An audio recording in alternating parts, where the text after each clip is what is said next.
Hello everyone, my name is Chris. In this video I'm gonna share the easiest yet most effective way to play medium and dominate your ranked tournaments.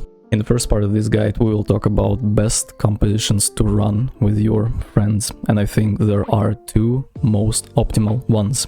You either run medium heavy or light medium heavy. Let's dive deep into each one of them because the playstyles are gonna be drastically different. When we talk about the role of the medium in a double medium heavy composition, it's very important to fundamentally understand possibilities and limitations of your setup. First of all, let's talk about the positive sides of the composition. You have insane sustain. Your tank can go from 0 HP to 100 in a span of 2 seconds, while being completely safe behind the bubble and a shield. If your team dies and you are the last medium alive and your second medium has the defibrillator ready, you can defib him, he can defib heavy, and then you can go for the reset, and after 3 seconds all of you are gonna be semi-ready to start the fight again. Medium heavy composition is really easy to run because you are pretty much holding hands together. You have everything you need within each other, and there is no need to micromanage the light that's running on the side. You don't need to 3-to-1 it that much, because at the end of the day you just follow the heavy and he does all the work while you are keeping him alive and enabling him with movement. I feel like the biggest problem with double medium heavy composition is that it's very weak against glitch grenades. It's very weak if you are not holding hands together. A talented light player is gonna pick off a medium on your team with ease every single time with a stun. Maybe he's running a shotgun and he's just gonna 2-pump you up close, and you would have to waste your time, waste your resources to go back, defib him, waste the bubble, and the resources that you are willing to put offensively are going to be used defensively just to reset and fix the mistake of your teammate. When it comes to the light medium heavy composition, this is whole another story. First of all, if you don't have a very talented, extraordinary light player on your team, I highly advise you to never run this composition, because this is just gonna be a complete throw. Very difficult to use, very difficult to communicate with, very difficult to 3-to-1. You need to have a perfect engage time. You need to be really careful because the downtime on you dying on medium is gonna be like detrimental. If you die on medium, you don't have the ability to insta-res, you don't have the ability to sustain, and then you are playing a 2+1 composition where like the light has to set up, the light has to 3-to-1 his glitch grenade, and then you maybe use your RPG and then you jump out on top of the players. It's very difficult to use, and it might be higher skill ceiling, but at the end of the day it's going to be a lot harder to make it work. When it comes to the best medium build you can possibly go for, you need to look at the healing beam. I highly advise you to go for it because Guardian Turret and Recon Senses are kind of a throw, in a sense that you really want to keep your heavy and the third player alive for as long as you possibly can, because at the end of the day it's not about you killing other players, it's about you securing the cash out, and the longer your heavy stays alive, the longer you will be able to stall the point. When it comes to the weapon of choice, I really think that you only have the ability to use Scar or an AKM. Outside of that, these weapons don't provide any real value. First of all, they are either not versatile, or they lack range, or they are just too difficult and inconsistent to use, and pretty much all of them has all the 3 reasons combined, which makes them very bad weapon choices.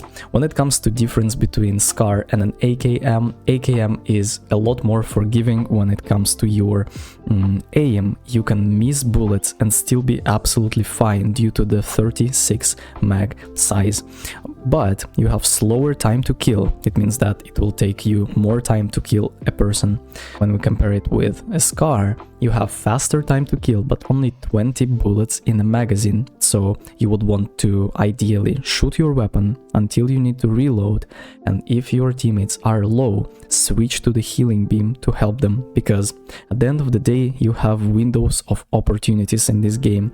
I understand that if you are not an extraordinary player yet, you don't see the game like that, but again, you need to look at your cooldowns, your teammates' cooldowns, your enemies' cooldowns, your enemies' magazine size, and the time when they will reload, and all of that matters a lot. So if you shoot your weapon and then you reload, your heavy might die because there is an opportunity for enemies to kill him. But when you use your healing beam, you keep him alive. Maybe he's resetting his bubble, maybe he's resetting his RPG, depending on the situation, and you will have better chances of winning the game.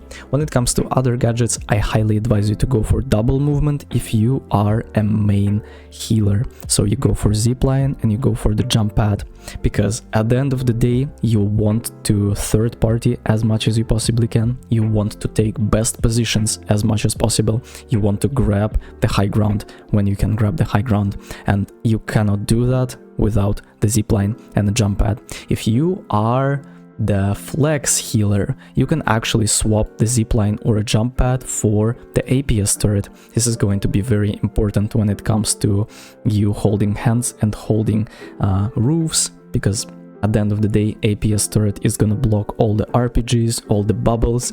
It's gonna make sure that you are staying alive and healthy, and nothing is killing you when you're holding an advantageous spot. And when it comes to the last gadget, defibrillator has to be the must, because at the end of the day, like, the fast res is so freaking overpowered. You res your medium reses your heavy, and then again you are ready to go. And now let me explain everything you need to know about protecting the Cashout and stealing the Cashout from other players. Mistake number one I see every single new player in the finals is doing is that they are rushing to steal the Cashout. It's very important to understand the timings, and instead of going in and being third-partied and fourth-partied, and this mechanic also exists in the game, you can actually wait for other players to fight, and then you collect all the benefits by 3-to-1ing with your team and working together instead of running around like chickens without head. So first thing you need to do is, you see that a Cashout is not yours, you need to set up on the high ground and collect 3 kills. Very important to do so. You have a jump pad, you have a zipline. Enable your heavy, so 3 of you can actually look at the same target. Your heavy has the barrel with the C4, and you have an AKM or a Scar to finish off the lights and mediums that are running around like chickens without head. And then again, you have all the time in the world. It takes about, I don't know how many seconds, but you can wait until the very end, and then while everyone is weak, out of cooldowns, out of ammo, you can 3-to-1 with bubble, drop on a target, drop on a point, and actually steal it. Your heavy can shield you with his Q, your heavy can shield you with his bubble, you can actually use your light as a protection with his stun gun, and overall this will drastically improve your playstyle. When it comes to defending the Cashout, it's pretty much the same. You can give it up, you can let it go and play the steal strategy, or you can defend it. And there are fundamental principles that you need to follow in order to be good at this game. Take the high ground, and if you are running medium, heavy, you will have the ability to place an APS turret, you will have the ability to sit in a corner with a shield and almost be invulnerable. Make sure that you abuse the windows of opportunities where enemies are bursting down the shield and they have to reload. This is gonna be the perfect time to strike. Make sure that if enemies are throwing the bubble at you, you constantly break it, and then when you are out of ammo, you just protect your team with a healing beam and reset just to use the window of opportunity to strike again.